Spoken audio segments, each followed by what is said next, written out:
swear affirm the testimony you're about to give before the court in this case will be the truth, the whole truth, and nothing but the truth, so help you God? Yes, sir, I do. Thank you. If you'll tell me your name, please, sir. My name is Jeff Rossler, R-O-E-S-L-E-R. Thank you, sir. Mr. Rossler, how are you employed? I am employed as a special agent in charge for the Georgia Bureau of Investigation. And when we talk about special agent in charge, do you have a particular region that you're in charge of? Yes, so I am the agent in charge of the state of Georgia's Fusion Center. So that's the Georgia Information Sharing and Analysis Center. It's actually located in the FBI building in Atlanta, Georgia. And essentially my job responsibility encompasses criminal intelligence information and terrorism. Now, with regard to that, Agent Rossler, have you always been doing that particular job with the GBI? I have not. Okay. Prior to becoming the SAC for that region, how were you employed? As a special agent with the GBI. And what region would you have been in at that time? I started my career in Region 4 in Douglas, Georgia. I was there for approximately 8.5 years, transferred to our office in Athens before getting promoted to the Fusion Center. Now, specifically back in 2005, October 24th of 2005, how were you employed at that time? I was employed as a special agent assigned to the Region 4 GBI office in Douglas, Georgia. Now, what specifically, did you have a specific assignment for the Douglas office of the GBI? Yes, at that time I was the crime scene specialist for the region. All right. To be a crime scene specialist, if you will, just give the jury the benefit of your training and experience to allow you to do that job, please. Sure. So it's just additional training than you get in the basic agent class. You take a variety of classes. I took classes at the Georgia Public Safety Training Center. I'm also a graduate of the National Forensic Academy. It's a 10-week all-encompassing crime scene specialist class. It was actually in Knoxville, Tennessee at the time. If you ever heard of the book, The Body Farm, it's actually the anthropological research facility is there, and for 10 weeks you're learning anything and everything for crime scene processing, the handling of evidence and processing evidence. And with regard to crime scenes, over the course of your experience as a GBI agent, how many crime scenes have you worked? Oh my goodness, over 100 for sure. And have you testified about your findings in those crime scenes in courts of law of the state? Yes, I have. Okay. And how many times have you done that? Dozens. Okay. Now, Agent Rossler, specifically, I want to direct your attention back to Monday, October the 24th of 2005. Did you respond to a place in Ocilla, Georgia? Yes, I did. And why did you respond to Ocilla, Georgia that day? So my supervisor at the time, Steve Turner, contacted me and requested that I respond to Ocilla to assist them in processing a residence of a missing young lady. Kind of the way, there's no, as far as I'm aware, there's no real rhyme or reason as to the numbering of the GBI regional offices and how they're numbered. Down in Douglas, it was Region 4. We covered several counties with the office actually being in Coffee County. Then the office that covers Irwin County, Wilcox County as well, is out of our Perry office. That's just Region 13. Back then, in 2005, there was pretty much just one crime scene specialist in every region. And so when one crime scene specialist was on leave, out of town, unavailable for whatever reason, they would have to call an adjoining crime scene specialist from another region. And that's how I became aware of the incident in Ocilla. Now, when you responded to Ms. Grinstead's residence there in Ocilla, was there other law enforcement there? Yes. Do you recall anyone specifically? So I met Bill Bodger, who was a special agent with the GBI at the time. All right. And were any local law enforcement there as well? Yes, there were. Okay. Now, with regard to crime scene, kind of generally, if you will, tell us what you do when you arrive at a scene and what you did in this case as well. Sure. So when you arrive, you try to find the person that can give you the most information about it. At the time I met with Agent Vaudry, he advised that there was Ms. Grinstead had been missing. They were requesting my assistance to process the residence to see if I could locate any evidence of a crime or any evidence of where she may be located at the time. Another thing I think is important to let you know about the crime scene processing is I can only document what is there when I get there, when I see it, right? That's my job, is to come in to photograph the scene as it is and to document what I see at that time. And did you do that on this occasion? Yes, I did. Do you recall about what time of day it was that you arrived there at Ms. Grinstead's residence? Yes, it was 5:05 p.m.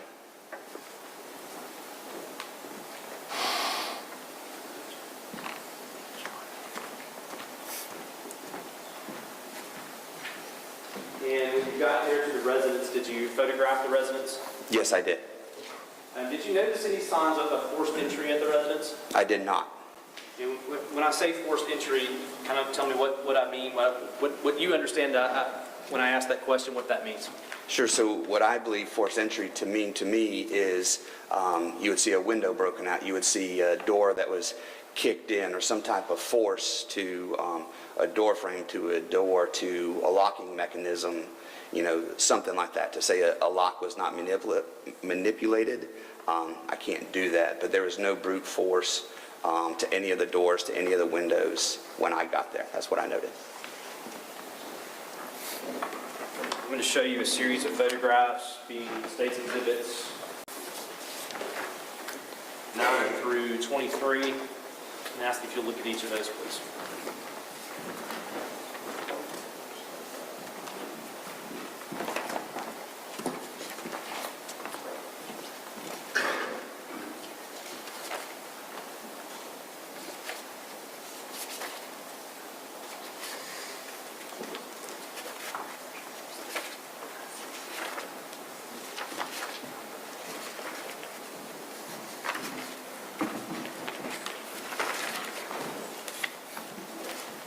Yes, sir.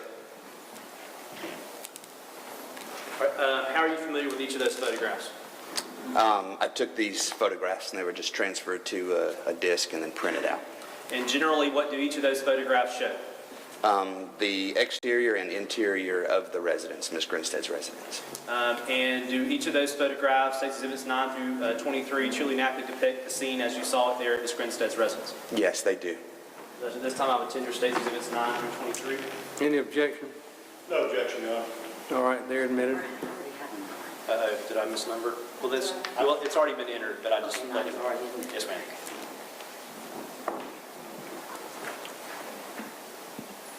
Hey, Ross, we're showing you on, if I can get this one to cooperate.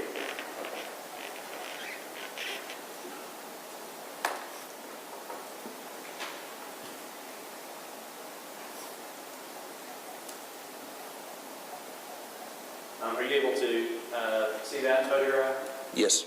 All right, so tell me what we're looking at here in State's Exhibit number 9, please. It's a photograph from the road of the front of the residence. The front door open to the north. And State's Exhibit number 10. It's going to be a photograph from the driveway, the back of Ms. Grinstead's vehicle. Now, with regard to this entrance here, this door, did you notice any signs of forced entry there? I did not. It appeared that this door was not frequently used, if at all. There was stuff on the inside of it as well, kind of blocking the entrance, so it did not appear that it was frequently used. Now,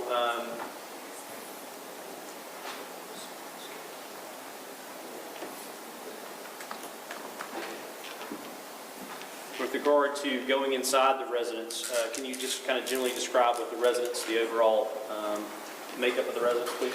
Sure. So it was a single-story wood frame dwelling, had a shingled roof, a little bit of brick accent on the front.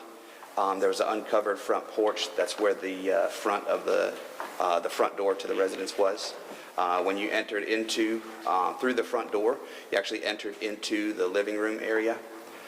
If you went straight through the living room to the south side of the house, there was you walked into the kitchen.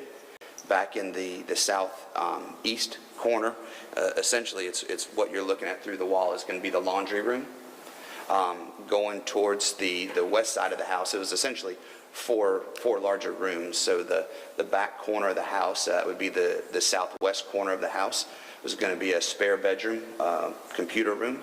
And then on the front corner, so that would be the northwest corner, would be what I believe was Ms. Grinstead's bedroom.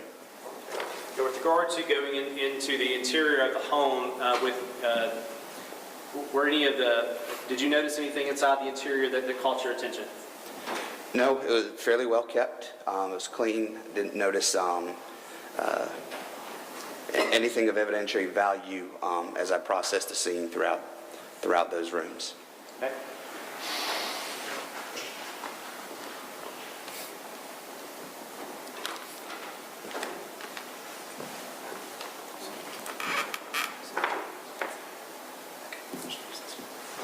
I'll show you State's Exhibit number 24.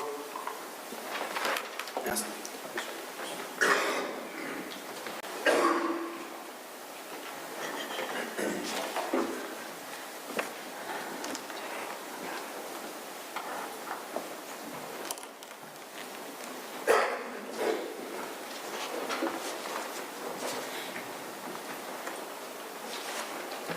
So in your State's Exhibit number 24, if you will, tell me what we're looking at here, please. Sure, this is a sketch of the residence that I prepared. And with regard to the sketch of the residence, generally what does it show? Essentially, it's a bird's eye view of down into the residence. All right. And with regard to, other than not being scaled, does it truly and accurately represent the kind of the layout of the interior and sort of the exterior of the home? Yes, it does. All right. And would it assist you in demonstrating the jury the locations within inside the residence? Yes. All right. Judge, at this time, I would send your State's Exhibit number 24. Any objection? No, sir. All right, it's admitted.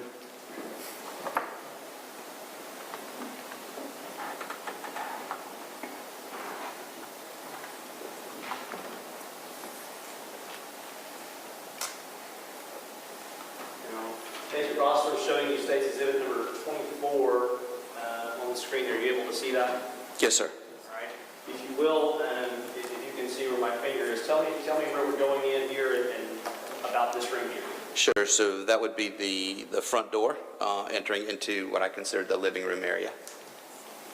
All right. Within this particular room here, did you notice anything that caught your attention in this room? No items of evidentiary value. And as we move into this room here, what is this room, and tell me about that, please. Have to slide it down a little bit, please. all right. That would be the kitchen.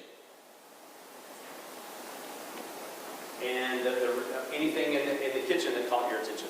There are no items of evidentiary value, no. And this room here to the left, Would be the laundry room. and is there anything of evidentiary value in that room? I did not.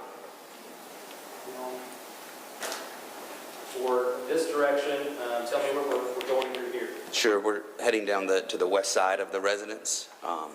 The first room on the south side, the top there is the restroom. And anything within the restroom? No, the sink was dry, the tub was dry, no items of evidentiary value. And with regard to this room here?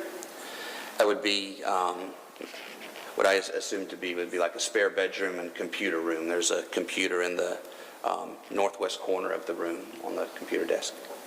And with regard to this room here? No items. All right, and what is this room here, kind of? I believe that's going to be Miss Grinstead's bedroom.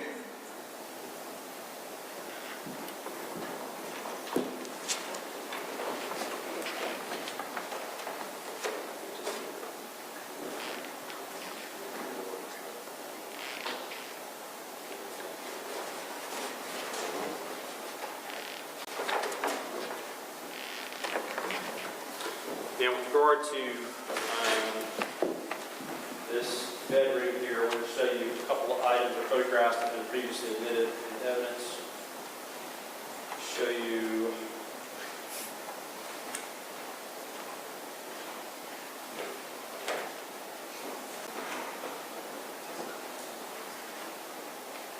State's Exhibit 11.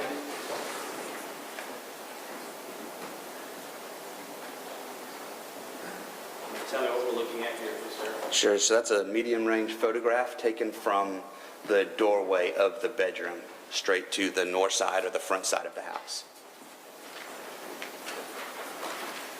And what do you notice in this photograph? So On the right side is a chest of drawers.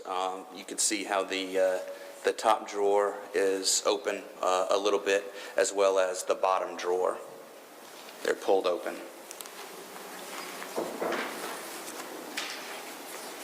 Showing you State's Exhibit number 12. Sure. That is also a medium-range photograph from the doorway of the bedroom towards the northwest corner, and that is the bed in the middle of the room.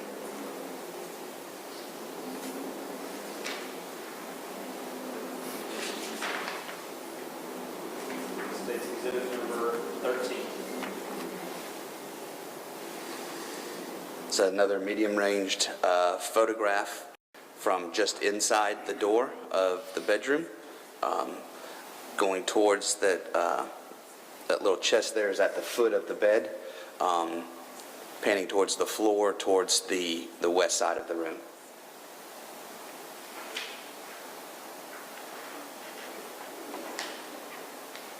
State's Exhibit number 14.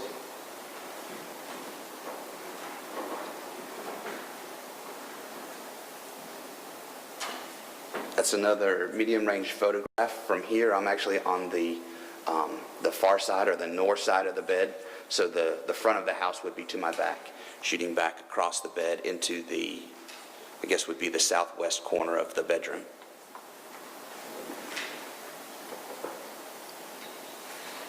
State's Exhibit number 50. It's another medium-range photograph. It's in the would be the northeast corner of the bedroom, shooting back towards the bedroom door.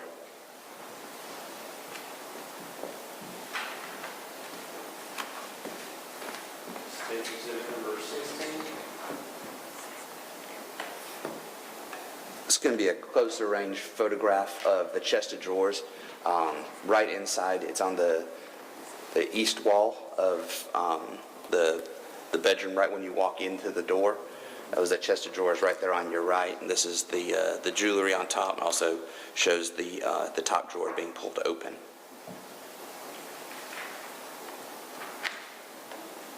State's Exhibit number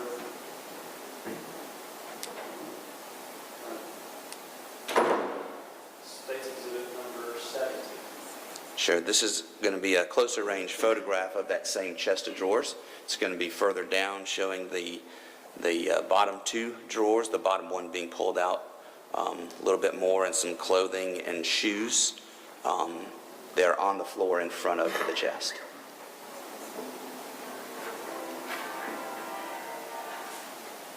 State's Exhibit number 18.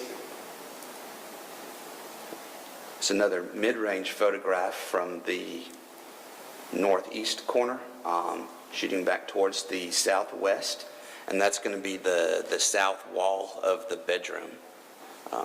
To note, you could see the little shelf above and the stand below. One thing I noticed on that stand below, you could see there was a book and looked like a candle holder and a cross, a little white circular thing of shoe polish. The thing I noted there was that it was off center. Everything else was pretty neat and tidy, and that looked to be kind of knocked off center a little bit. State's Exhibit number 20. Okay, so this is going to be a closer range photograph of that stand that I just spoke of. You can see shoes down to the neck, to the side of it, as well as that candle that was laying on its side. From the position of the candle being on its side and the items being knocked off or knocked off center from that stand, it may have been on there at some time. State's Exhibit number 19. Sorry, out of order. It's just a close range photograph of the stand and the contents that were on top of the stand, and you can see how they were kind of off center somewhat. State's Exhibit number 21. That's going to be a closer range photograph of the nightstand adjacent to the bed there in the bedroom.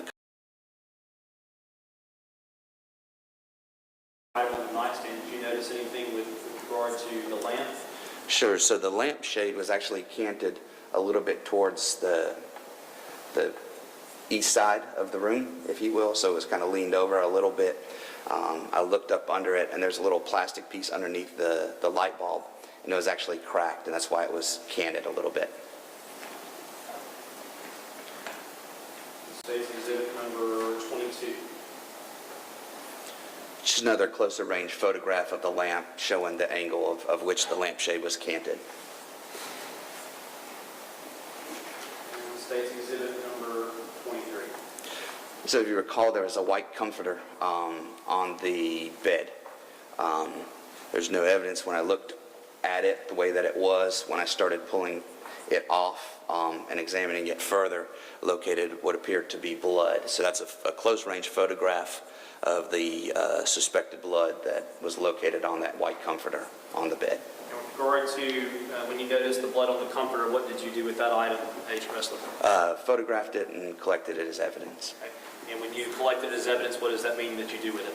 So you put it in the bag, you seal it, you document what the item is, the location, the time you obtained it, where it was obtained from. You put the case number, any other identifying marks, and you seal that. And then prior to me leaving the scene, I turned it over because, once again, I worked in a different region, so I turned it over to the case agent and the agents that actually worked that region that were going to be responsible for the investigation. And the time that you sealed the comforter in the bag, was it in your care, custody, and control? Yes, until I relinquished it. That's correct. You Yes. sealed it, you turned it over. Yes. All right, thank you.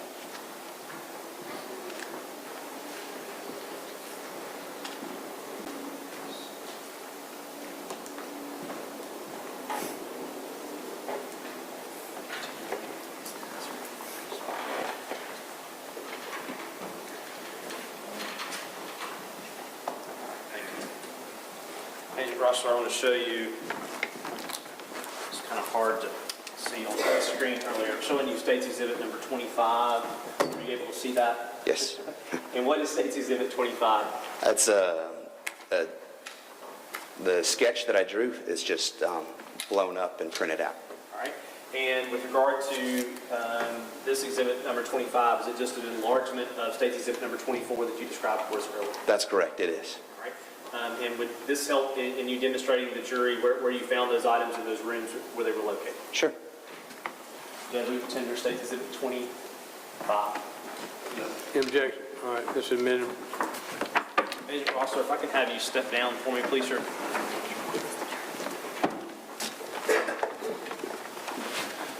Let's just make sure that he doesn't have a mic. Y'all make sure you're talking so that the court reporter can pick up what you're saying. Yes, sir. Now, Agent Rossler, with regard to State's Exhibit number 25, the bedroom that we described where the blood was on the comforter, the lampshade was turned, and a candle on the floor, will you show me which bedroom we're speaking of? This bedroom here. Now, where was the chest of drawers that had the drawers pulled out on? Right here. Now, with regard to the bed, on what side of the bed was it that you noticed the blood on the comforter? Where was that? The white comforter was here on this side of the bed. And where did you notice the lampshade? Where was it? The lampshade is going to be right here on this stand next to the bed. And where did you notice the candle on the floor? Right here next to this stand, very close to the closet. Thank you. Yes, sir. See.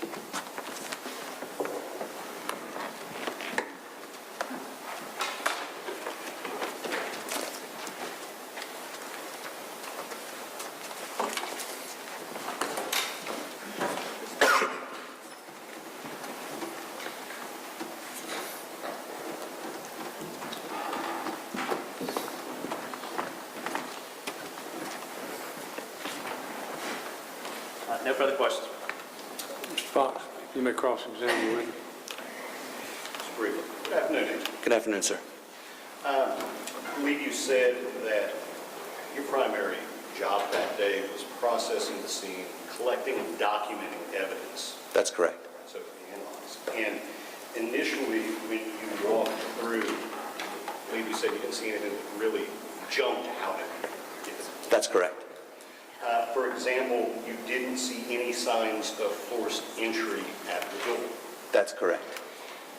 If, in your experience, in your observations, someone had tried to open a door with a credit card, would that necessarily show signs of forced entry? It would not.